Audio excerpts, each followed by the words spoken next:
gaskiya ya ka daina wannan aikin wahala, kana ganin abokananka suna zuwa kasuwa suna yin manyan waya da motoci. Gaskiya ne abin da kika faɗa kanwata, abokaina suna kasuwa suna rike da wayoyi manya suna sa kaya masu tsada a cikin su, amma fa Allah ne ba su. Ni kuma wannan sana'ar da kike ganin ta ita da sana'ar da Allah ya bani wacce zan ci abinci da ita.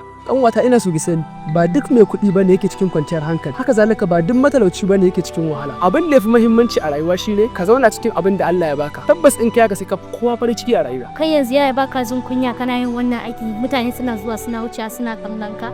Kanwata kenan wallahi bana jin komai, saboda da a ce haram nake nema shine zan dinga ɓoye kaina, amma tunda halaka nake nema kin ga me yasa ban ɓoye kaina? Kin gani nan na fi so in ga ina aiki cikin gumi ina shan wahala, amma zan kwanta a gida lafiya saboda na san cewa halaka nake nema ba haram ba.